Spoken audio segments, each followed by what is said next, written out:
bila kalian mengkonsumsi daun pepaya Jepang. Yang pertama adalah kandungan senyawa karpain. Karpain adalah senyawa alkaloid yang ditemukan dalam pepaya Jepang. Kandungan karpain ini terutama terdapat pada bijinya, daun, dan bagian lain daripada pepaya Jepang. Senyawa karpain dapat menyebabkan efek toksik atau keracunan.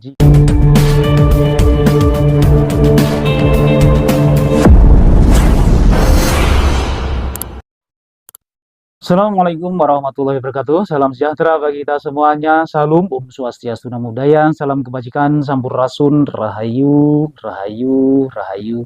Sahabat Dua TV yang dirahmati Allah Subhanahu wa taala, segala puji hanyalah milik Allah Rabbi yang senantiasa melimpahkan nikmat kepada kita semuanya. Nikmat yang terpenting adalah nikmat sehat walafiat sehingga kita masih dapat ketemu lagi di channel ini, insyaallah diberkahi Allah Subhanahu wa taala. Namun teman-teman semuanya, sebelum teman-teman menyimak video ini sampai selesai, bagi teman-teman yang belum melakukan subscribe, silahkan tekan tombol subscribe-nya, aktifkan tombol loncengnya, pilih untuk semua ya teman-teman ya, di like dan berikan tanggapan video ini di kolom komentar. Selanjutnya kalian share. Dan saya doakan teman-teman semuanya, semoga disehatkan jiwa dan raganya, dimudahkan segala urusannya, dilancarkan rezekinya, dan insya Allah mendapatkan uang tak terduga 100 miliar rupiah. Amin ya robbal alamin. Teman-teman semuanya, pada kesempatan kali ini saya akan bersharing tentang senyawa racun pada pepaya Jepang. Apakah teman-teman mengetahui apa itu pepaya Jepang? Pepaya Jepang itu adalah merupakan tanaman cahaya atau kepanjangannya adalah Carica papaya dari Meksiko asalnya ya. Terkenal sebagai tanaman superfood karena kaya akan nutrisi dan vitamin. Bahkan lebih tinggi dari sayuran bayam.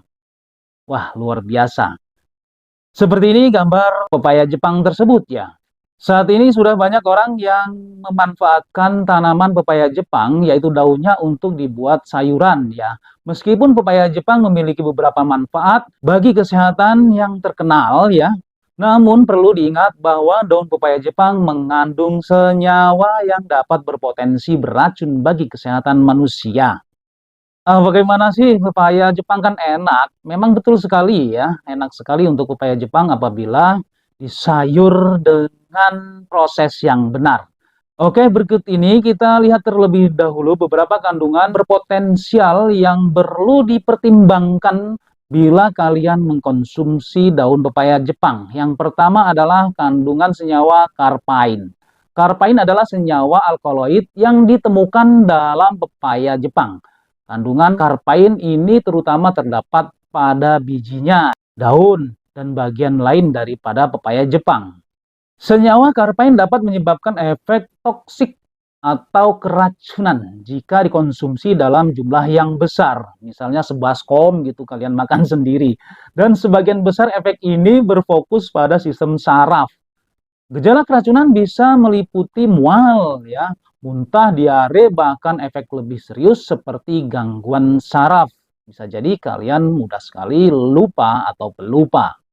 Nah, yang kedua adalah senyawa peptide. Peptide adalah enzim proteolitik yang terkenal dalam pepaya, termasuk pepaya Jepang ya. Selain pada pepaya itu, di pepaya Jepang juga ada senyawa peptide.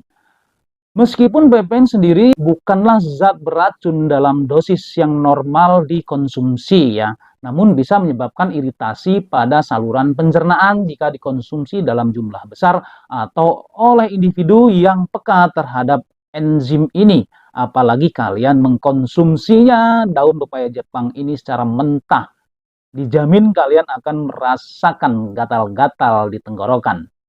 Papain dalam jumlah besar dapat menyebabkan iritasi pada dinding lambung dan usus, terutama jika seseorang memiliki gangguan pencernaan seperti tukak lambung atau sindrom usus irritable.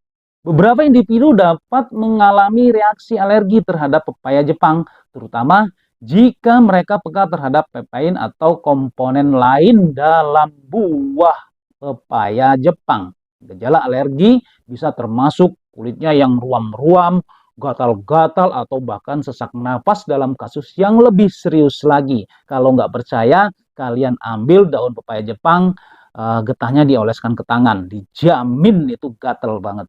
Untuk yang ketiga adalah senyawa cyanogen glikosida.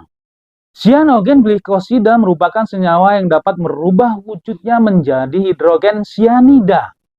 Sudah tahu kan kalau sianida itu apa? Yang membahayakan kesehatan pada manusia.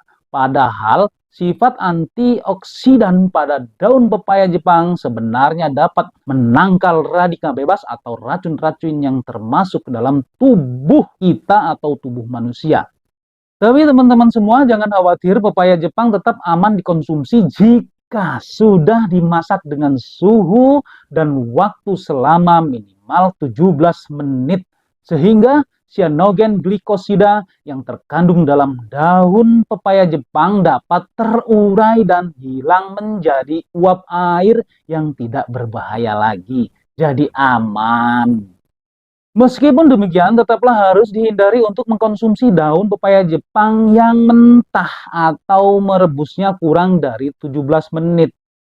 Sebaiknya merebus daun pepaya Jepang minimal 20 menit. Karena tekstur daun pepaya Jepang yang tebal membutuhkan waktu yang lebih lama untuk dimasak dengan sempurna sehingga lezat rasanya. Saya kan paling suka dengan pepaya Jepang, apalagi di sayur tumis. Nah, bila kalian ingin tetap mengkonsumsi pepaya Jepang, penting sekali pepaya Jepang dikelola dengan bijak, dengan baik, dan prosesnya dengan benar.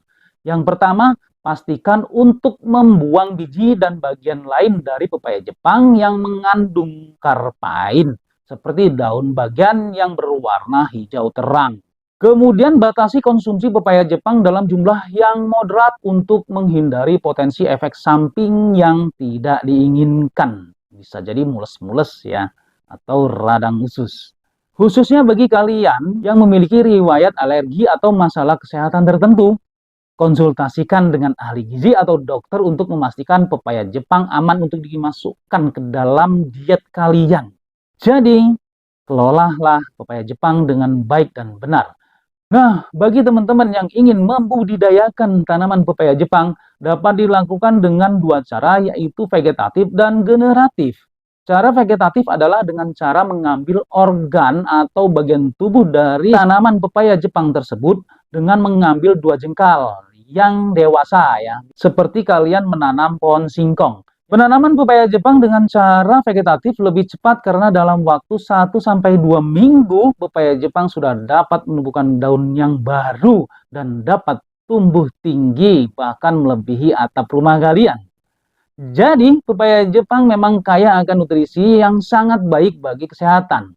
Namun kita perlu berhati-hati ya dan waspada terhadap kandungan racun karpain, papain, dan sianida yang terdapat pada daun pepaya Jepang. Tetap gunakan teknik memasak yang benar agar kita tetap aman dan sehat, tidak kena efek samping dari bahayanya daun pepaya Jepang. Oke, demikianlah yang dapat kami sampaikan. Semoga bermanfaat bagi teman-teman semuanya, khususnya buat diri pribadi saya. Kebenaran itu datangnya hanya dari Allah Subhanahu wa Ta'ala, sedangkan kesalahan merupakan kehilapan diri pribadi saya dalam menyampaikan informasi ini. Untuk itu, saya mohon maaf atas segala kehilapan dan kekurangan. Jangan lupa sedekahkan subscribe kalian, semoga menjadi ladang amal jariah buat kalian semuanya. Sampai ketemu lagi dengan saya di video saya selanjutnya. Wallahul muwaffiq ila aqwamit thoriq. Wassalamualaikum warahmatullahi wabarakatuh.